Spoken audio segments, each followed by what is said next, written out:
Hi everyone, welcome back to my YouTube channel. In this video, I'm going to be talking about how to choose a tennis racket. This is obviously something that affects everyone because everyone has to choose a racket at some point, and some people even change into a new racket. So I hope this guide can be of some help.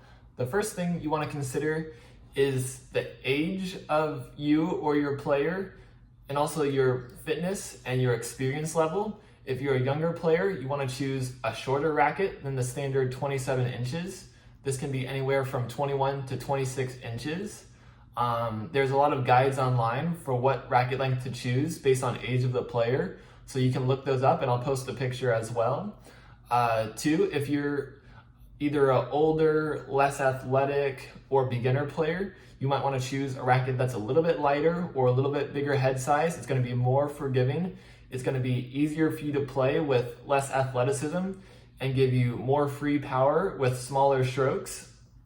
And three, if you're more of an intermediate to competitive player, you can play with a more standard or more commercially sold and produced tennis racket. And that's a lot of what I'll be talking about in this video.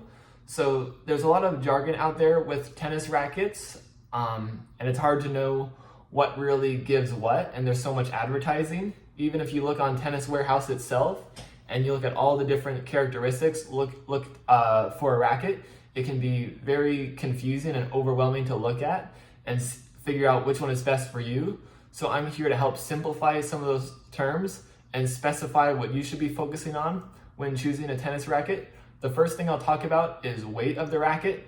This is quite simply the overall mass of the racket, of the weight in the racket. If you were to put the racket on a scale in any fashion, just how much total weight or mass there is there. This affects a little bit the feel of the racket in your hand and the stability, but it doesn't quite affect performance as much as you might think. There's other characteristics that have a bigger impact on how the ball performs off your racket, in my opinion. The next thing you want to consider is the balance point. A more headlight racket is going to have more weight in the handle portion. A more head-heavy racket is going to have more weight in the head portion. They measure racket balance by putting it on a rod like this and finding at what point does the racket evenly balanced. If it balances more towards the handle, it's going to have a lower number listed for the balance point and it's going to be more head light. If the balance point is more over here, there's going to be more for the racket to evenly balance. It's going to be longer on the handle side, so it's going to be a head heavy racket. It's going to be listed in points head heavy, or it's going to have a higher millimeter number listed for the balance, or somewhere in between. And balance is going to affect how the racket feels in your hands, how it moves through the air, a little bit more so than weight, in my opinion.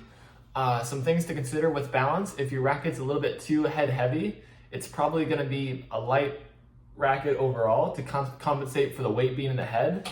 But you're going to have that feel of light in the handle and heavy in the head.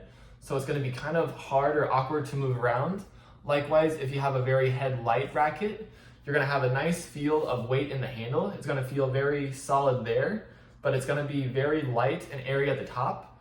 And it might feel a little bit too whippy through the air, or you might not have the plow through or stability that you want at contact.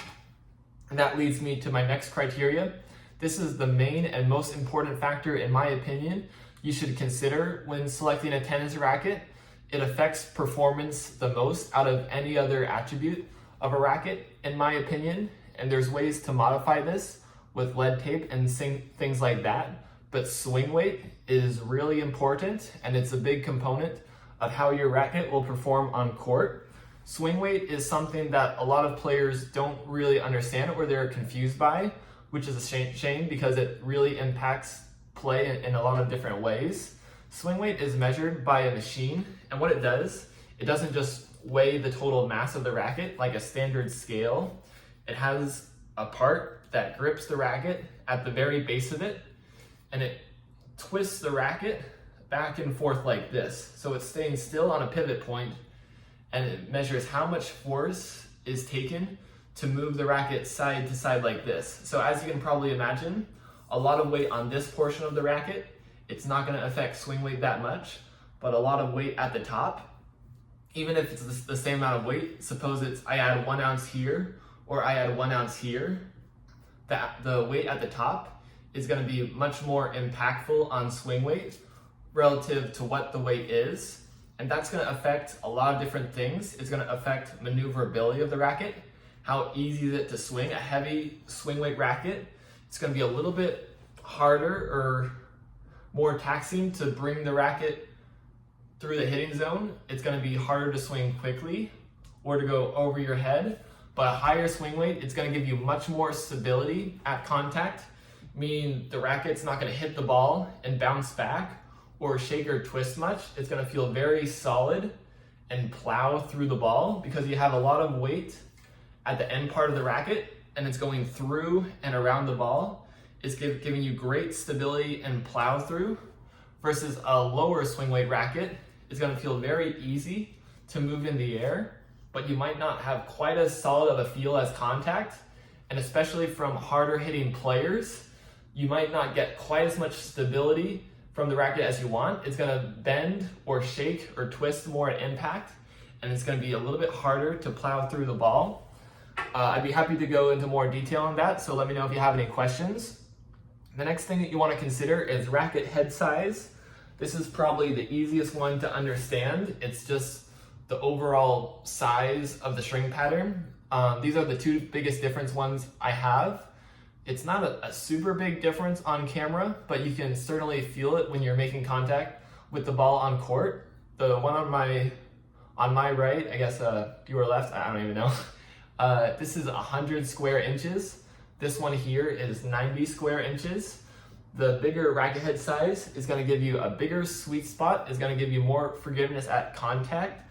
If you're a little bit off with your timing or where you hit the ball, it's going to give you a larger hitting area where you can still get good contact. If you're using a smaller head size racket, you're going to have to be a little bit more precise with your contact, a little bit more accurate with your timing, or else you'll likely to mishit the sweet spot, lose power, and hit the frame. A common argument that's made is that a larger head size racket will, besides giving you a larger hitting area, it gives you more power as well. And a smaller head size racket gives you less power and more control. I think there's a certain amount of truth to this. It's not overwhelming though, but I will say with a large head size racket, there's a lot more room for the strings to flex, so that can give you more power or more depth out of the string bed. Versus if you have a smaller head size racket, you can be a little bit more precise because you're focusing on your contact, and it's not going to have as much spray out of the racket because there's less overall room for the strings to move or bend. It's not going to have as big of an impact on power as, say, swing weight, but there will be an element of how much easy power or precision you have with your racket depending on the head size. The next one to consider is string pattern. String pattern has a very big impact on how the racket performs on the ball. It's going to mostly affect the launch angle and control of your shot. If you're looking for more control from your racket, the biggest thing I would focus on is the string pattern. Let me grab a ball real quick. This is the Head Gravity Pro. This is an 18 by 20 racket, and I'll move my head to the side, but you can see the strings are pretty close to each other. That means that when the racket makes contact with the ball, there's going to be a lot of string to ball contact, and it's going to give you a very controlled trajectory once it leaves the racket. If I take a 16 by 19 racket here, this is a fairly open 16 by 19 racket as well. Because there's more space between the strings, the ball is going to be able to dig in a little bit deeper, and it's going to get a bigger grip on the ball. So I'm going to get a higher launch angle out of the racket and more easy depth or height over the net. So the launch angle is the biggest effect that the string pattern has on the ball. How much string to ball contact you either have or don't have. It's going to affect your height, depth, and control of your shots. It will also affect how much spin you can get on the ball. If you look up string patterns for tennis rackets online, it's going to say that string pattern has a very big impact on spin. In my opinion, it's not quite as big of an impact as some people say. This is because, in my opinion, spin is a bigger contributor to spin is overall racketed speed and contact point of the ball than just the string pattern itself. For example, if you take players with a lot of racketed speed with very fast hands, fast wrists, such as Rafa Nadal, Jack Sock, or Dominic Thiem, they can make a lot of racketed speed through the air. So regardless of how much string to ball contact there is, because they're swinging the racket very fast, it's naturally going to create a lot of rotations on the ball. And I'll make this point real quick, Dominic Thiem actually uses a more dense 18x20 racket, but no one has any doubts of how much spin he can create. That's because he's contacting on the side of the ball, and he's swinging the racket very quickly to rotate it fast through the air. Likewise, if I gave a very spin-oriented racket to maybe a player with lower racketed speed, they're not going to magically get a ton of spin, because spin is created by physics, the impact of another object on the ball. Even if you have a very open string pattern racket, if the racket itself isn't moving fast, it's not going to create as much rotations of the ball through the air. So string pattern does have a little bit of an impact, but maybe not quite as big of an impact as some people will say. And the last thing I'll get into is the beam thickness or stiffness of a racket. What you'll usually see is that, and I actually don't have too many really thick rackets. If you want to think of a thick racket, you can think of a Yonex E-Zone, a Babolat Pure Drive, or a Head Extreme. But I have with me a Pure Strike 100. I think it's a 21, 23, 21 millimeter beam, and it measures the distance from front to the back of the racket. If I hold it sideways like this is a Head Prestige racket. It's going to be a very thin beam. Another difference between these two rackets is that this is a constant beam racket. This is not a constant beam racket because it has the thinner here, thicker at the sides, thinner at the top. Versus the Prestige, it's constant throughout. So it's going to have the exact same flex pretty much throughout the racket whenever you hit the ball. Whereas the racket with different balance or different beam thicknesses, it's going to be a little bit stiffer at the contact point. And basically what the beam thickness does, it contributes to the stiffness of the racket. And this isn't absolute. You can have a thinner racket that's stiffer, such as a pro staff, or you can have a thicker beam racket, such as the Wilson Clash, that's actually more flexible. So it's not 100% true that a thinner beam is a less stiff racket and a thicker beam is a more stiff racket, but that's generally the case. What this is going to affect is pop out of the racket. A more stiff racket, it's going to be more rigid. The racket's going to bend less at contact, so it's going to feel very crisp and it's going to pop out of the racket very quickly. There's going to be low dwell time and a lot of pop out of the string bed. If I use a thin beam or flexible racket, like you can't see it here, like the racket's stiff enough that you can't bend it. But when you're actually striking the ball hard, you will be able to feel a difference. The racket's just going to flex a little bit more at contact because there's less material. It's more flexible. So the racket's going to the ball's going to sit on the racket for a little bit longer, and you're not going to have the same pop or crispness out of the string bed.